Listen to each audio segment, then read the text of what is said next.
예레미야서 34장을 보겠습니다.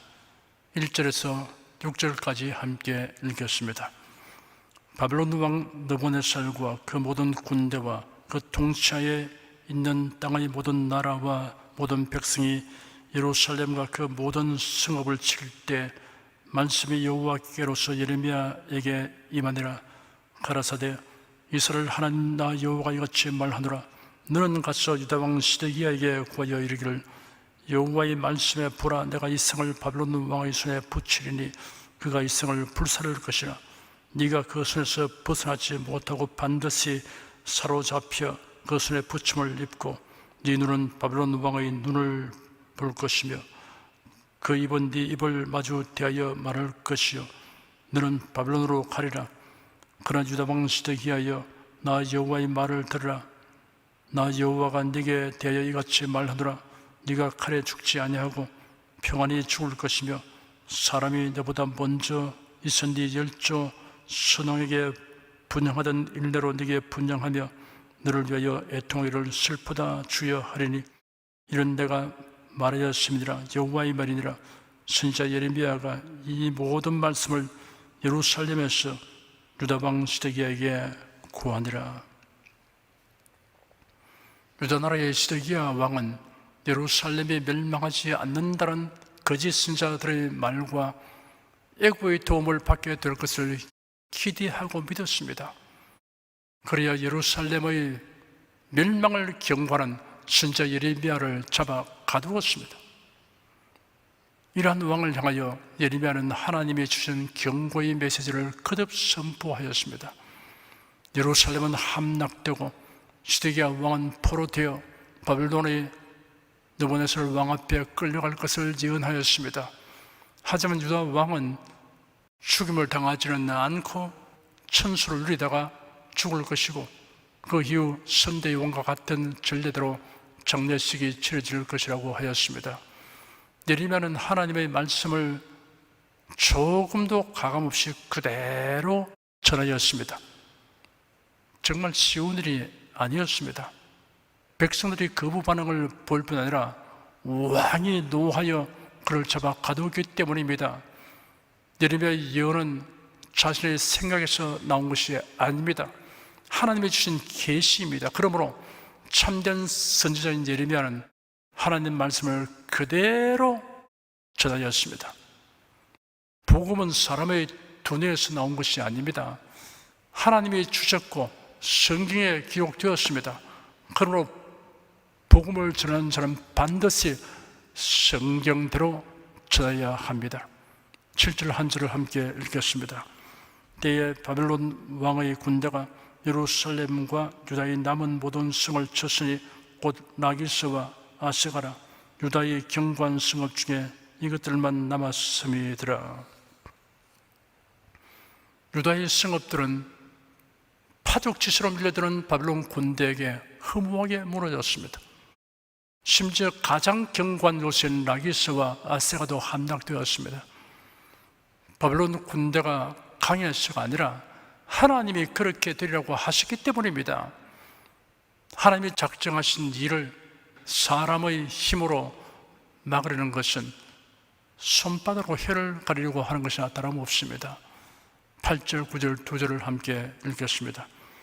시드기야 왕이 예루살렘에 있는 모든 백성과 언약하고 자유를 선언한 후에 여호와께로서 말씀이 예레미야에게 임하니라. 그 언약은 곧 사람으로 각기 히브리 남녀노비를 놓아 자유케 하고 그 동족 유다인으로 종을 삼지 못하게 하는 것이라. 모세의 율법에 의하면 같은 동족이 자신의 노예가 되어 6년을 섬기면 제7년 되는 해에 해방시켜 주도록 규정하고 있습니다. 그러나 유다 나라는 점차 율법을 무시해버리고 말았습니다. 그런데 시드기야 왕이 백성들과 언약을 맺고 이 율법을 시행하였습니다. 시드기야 왕은 6년이 되지 아니한 노예까지 해방시켰습니다. 시드기야 왕의 신앙 상태로 보아서는 기이한 일입니다. 아마도 이런 일로 인하여 하나님의 진노를 면하여 버리는 속셈이었던 것으로 보입니다. 하나님이 지금 선지자를 통하여 임박한 환난과 위기에 대하여 통고하는 말씀은 무시하면서 안식년에 대한 규례를 일부 지킨다고 하나님께서 형벌을 면하게 하지는 않으십니다. 하나님의 율법과 계명의 우선순위와 경중이 있습니다. 본질이 있고 형식이 있습니다. 사람의 마음에 탐심과 교만이 들어오면 이를 자기 본으로 해석하고 적용합니다. 그러면 본질은 배제하고 형식만 준행하게 됩니다. 그 예가 한두 가지가 아닙니다. 가장 심각한 행위는 하나님과 우상을 겸하여 섬기는 것입니다. 금송아지 우상을 만들고 그 앞에 제물을 드리며 이방신의 이름을 부르면서 한편은 여호와 이름을 부르는 행위입니다. 내 앞에 다른 신을 두지 마라, 우상을 만들지 말며 섬기지 마라고 한 10계명의 제1계명과 제2계명을 자신이 원하는 대로 해석하고 적용한 것입니다. 제단에 제물을 드리는 제사의 본질은 망각하고 제물 드리는 형식만 행하면 된다는 그릇된 생각을 하였습니다. 이에 관하여 시편 50편에 분명하게 지적하고 있습니다. 내 백성아 들을지어다, 내가 말하리라. 이스라엘아, 내가 네게 증거하리라. 나는 하나님 곧 네 하나님이로다. 내가 너의 재물을 인하여 너를 책망치 아니하리니 네 번제가 항상 내 앞에 있음이로다 하였습니다. 아침마다 그리고 저녁마다 희생을 규칙적으로 제공할 뿐 아니라 민족적인 예배도 빠짐없이 드려지고 있으며 개별적으로 드리는 사적인 제물이 계속되었습니다. 문제는 의식과 제도에 치우쳐 형식만 남고 제사의 참된 의미로 말미암은 감격과 감사는 잃어버린 데 있습니다.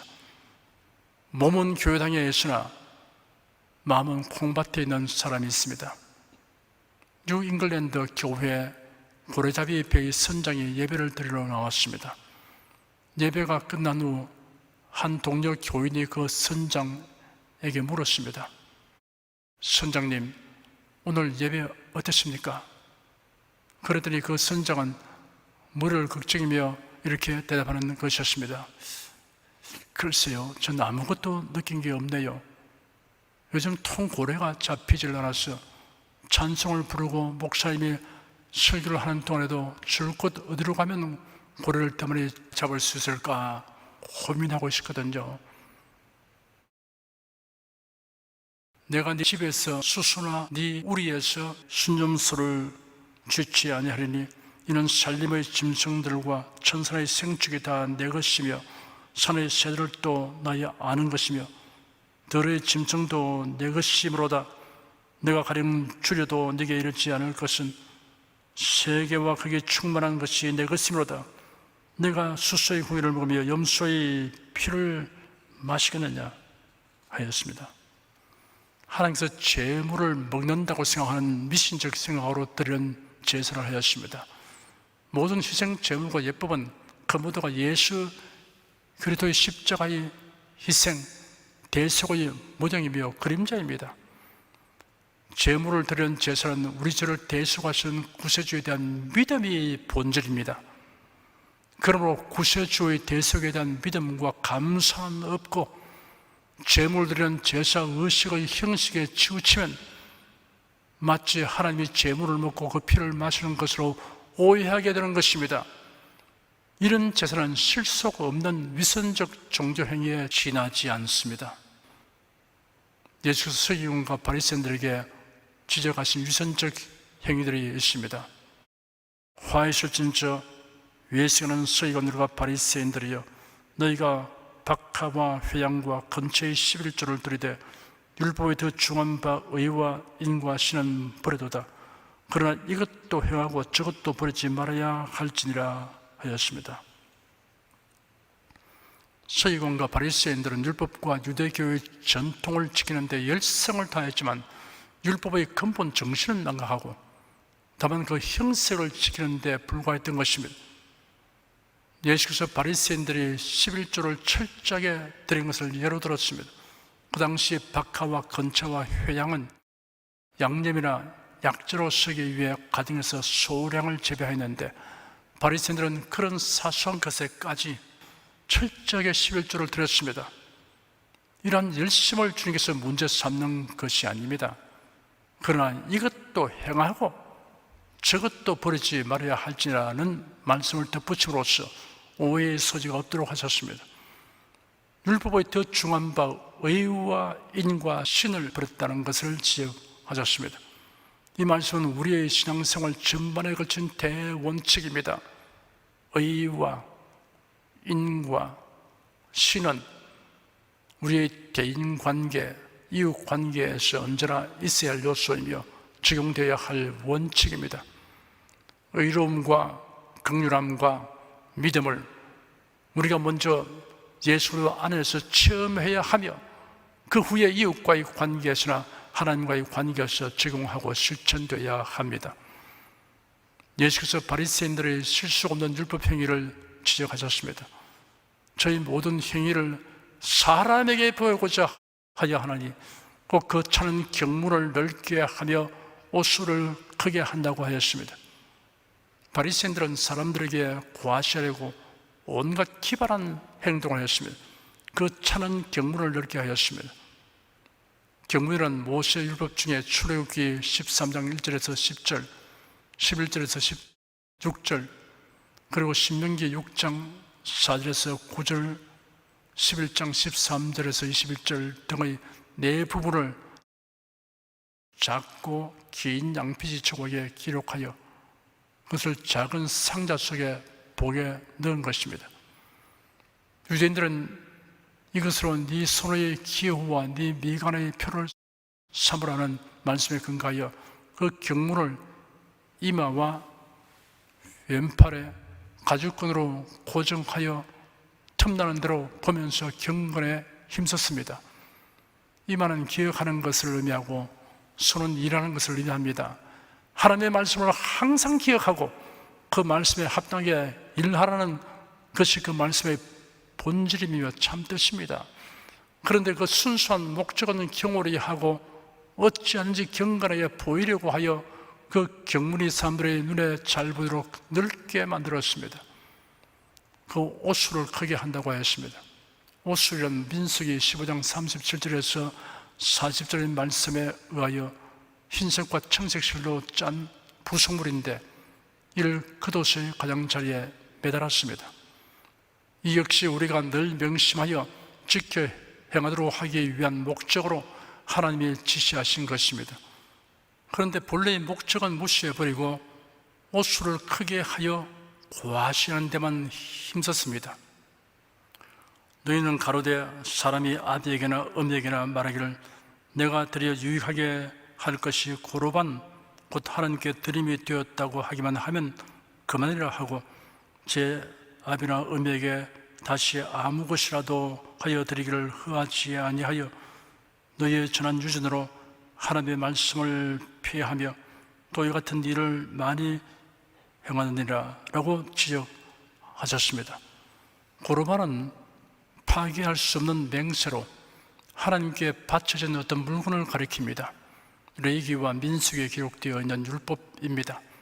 이 율법을 이기심을 포장하는 방도로 사용하는 자들이 있었습니다. 나이든 자신의 부모를 돌볼 책임을 회피하려고 하는 자가 자신의 소유를 고르반이라고 선언하였습니다. 그래야 다른 누구에게 나누어 줄 수 없는 것이 된 것으로 간주하고 일부는 성전에 드리고 나머지는 자신을 위하여만 사용하였습니다. 본문의 시대기야 왕이 백성들과 언약을 맺고 안식년에 대한 규례를 일부 지킨 것은 하나님을 경외하는 신앙에서 나온 것이 아니라 하나님의 징벌을 모면하기 위한 무마책이며 임기응변이었던 것입니다. 본질을 무시한 형식주의는 하나님의 판단을 피하지 못합니다. 10절, 11절 두 절을 함께 읽겠습니다. 이 언약에 참가한 방백들과 모든 백성이 각기 노비를 자유케 하고 다시는 종을 삼지 말라 함을 듣고 순복하여 누웠더니 후에 그들의 뜻이 변하여 자유케 하였던 노비를 끌어다가 다시 복종시켜 노비를 삼았더라. 왕의 지시에 일단 백성들도 순응하였습니다. 그러나 그것은 잠정적인 것에 불과하였습니다. 얼마 가지 아니하여 그들의 마음이 변하여 자유케 하였던 노비를 다시 끌어다가 노비를 삼았습니다. 여기에 왕과 방백과 백성들의 진심이 무엇인가 하는 것이 밝히 드러났습니다. 애국 군대가 온다는 정보를 입수한 바벨론 군대가 이를 대응하기 위해 예루살렘의 포위를 푸는 것을 보자 그들은 하나님의 진노가 거두어지는 것이라고 판단하였던 것입니다. 아니면 예루살렘이 포위되었던 것이 하나님의 진노와는 무관한 것이었구나 라고 판단하는 것입니다. 12절에서 16절까지 함께 읽겠습니다. 그러므로 여호와의 말씀이 여호와께로서 예레미야에게 임하니라. 가라사대 이스라엘 하나님 나 여호와가 이같이 말하노라. 내가 너희 선조를 애굽 땅 종되었던 집에서 인도하여 낼 때 그들과 언약을 세워 이르기를 너희 형제 히브리 사람이 네게 팔렸거든 7년 만에 너희는 각기 놓으라. 그가 6년을 너를 섬겼은즉 그를 놓아 자유케 할지니라 하였으나 너희 선조가 나를 듣지 아니하며 귀를 기울이도 아니하였느니라.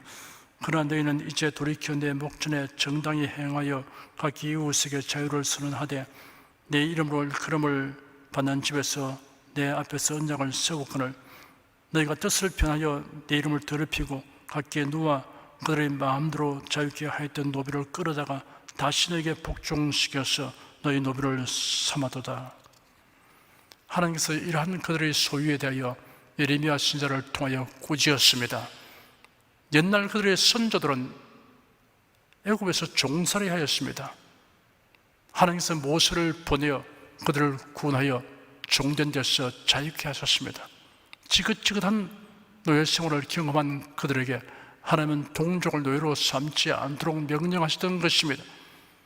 그러나 그들은 지키지 않았습니다. 옛말에 종이 종을 부리면 촛대뼈를 꺾어 놓는다는 말처럼 그들은 가혹하게 행하였습니다. 그래도 내가 경험한 것에 비하면 이 정도는 약과다라고 생각합니다. 시드기야 왕과 백성들이 하나님의 전에서 언약을 세우고 율법대로 노예를 놓아주기로 하여 행하였다가 곧장 언약을 파기해버리는 것은 하나님을 만으로 여기는 행위입니다. 하나님을 농락하려고 들은 것이나 다름없습니다. 17절에서 22절까지 함께 읽겠습니다. 그러므로 나 여호와가 이같이 말하노라. 너희가 나를 듣지 아니하고 각기 형제와 이웃에게 자유를 선언한 것을 생각지 아니하였은즉 내가 너에게 자유를 선언하여 너희를 칼과 연병과 기근에 붙이리라. 나 여호와의 말이니라. 내가 너희를 세계 열방 중에 흩어지게 할 것이며 송아지를 둘에 쪼개고 그 두 사이로 지나서 네 앞에 언약을 세우고 그 말을 생각지 아니하여 내 언약을 범한 너희를 곧 쪼갠 송아지 사이로 지난 유다 방백들과 예루살렘 방백들과 환관들과 제상들과 이 땅 모든 백성을 내가 너희 원수의 손과 너희 생명을 치는 자의 손에 붙이리니 너희 시체가 공중의 새들과 땅 짐승의 식물이 될 것이며 또 내가 유다 왕 시드기야와 그 방백들을 그 원수의 손과 그 생명을 치는 자의 손과 너희에게서 떠나간 바벨론 왕의 군대의 손에 붙이리라. 나 여호와가 말하노라. 보라 내가 그들에게 명하여 이 성에 다시 오게 하리니 그들이 이 성을 쳐서 취하여 불살할 것이라. 내가 유다 성읍들로 황무하여 거민이 없게 하리라. 하나님을 만으로 여기고 속이려고 드는 것은 하나님의 이름을 더럽히는 것으로 간주되었습니다. 예레미야 선지자는 하나님께서 포위를 풀었던 바벨론 군대가 다시 돌아와서 예루살렘을 초토화시킬 것이며 왕과 방백과 백성들이 바벨론 군대에게 유린당할 것이라고 말씀하셨다라고 선포하였습니다. 어린아이가 아빠와 숨바꼭질을 하면서 자기 몸은 다 드러내어 놓은 채 눈만 가리고 숨었다고 행동하는 것은 귀엽지만 인간이 하나님을 향하여 이런 식으로 행하는 것은 하나님의 이름을 욕되게 하는 것입니다. 하나님을 경홀히 여기는 망령된 행실입니다.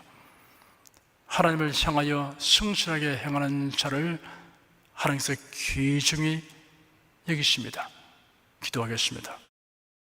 이 시간 살펴본 기록들에서 우리의 믿음의 현실 상황에 의한 것이 아니고 철저하게 하나님 말씀에 의한 것이어야 한다는 교훈을 얻게 되었습니다.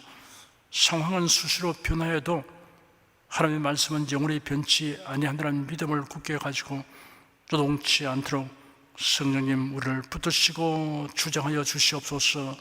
주 예수 그리스도 이름으로 기도드립니다. 아멘.